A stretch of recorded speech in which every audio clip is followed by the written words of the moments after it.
You mentioned, David, just a moment ago, taxes. What's happened to the prospect of higher taxes, particularly higher corporate taxes?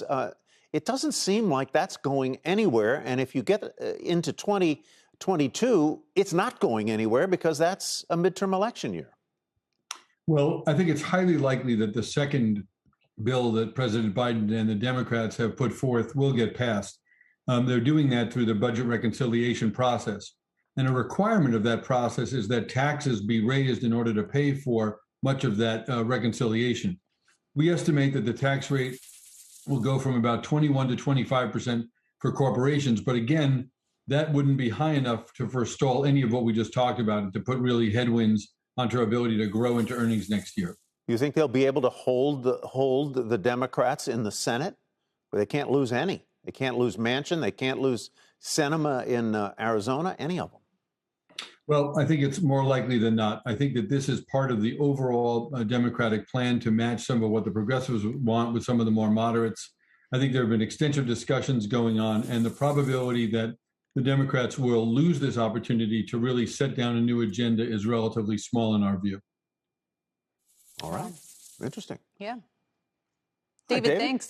David, thank you. I guess we're just sitting here in stunned disbelief, but we're delighted. Why are you in disbelief? Because the fact is that the Democrats really, will never again have a chance, at least certainly they haven't for the last 20 years, to pass a bill that deals with things like early childhood education, that deals with, tax breaks for technology development. This is big stuff.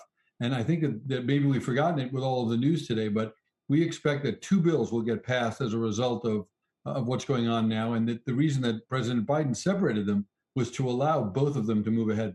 Yeah, I guess my skepticism is the idea that no one in Congress really likes to vote for a tax increase, and as you point out, it is part of the reconciliation process that goes there. But I just worry that not worry, that's not the right word, but you really have to thread the needle, and you can't lose one vote. Oh, listen, I have no doubt, that it is a difficult thing to do. But when you read the details of it, it's very impressive. It's going to be something that deals with pre-K to free education for community colleges, deals with, stimulus for technology and for biotechnology development. I mean, this is a bill to address American competitiveness in a very direct way. And there hasn't been anything like it in the last 20 years. So I understand your skepticism. There are many people who probably feel like you do.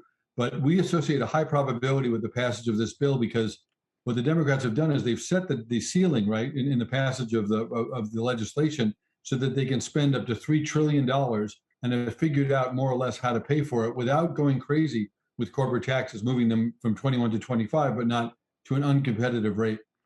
And very few corporations pay that full last marginal Exactly. 25% on their last earnings.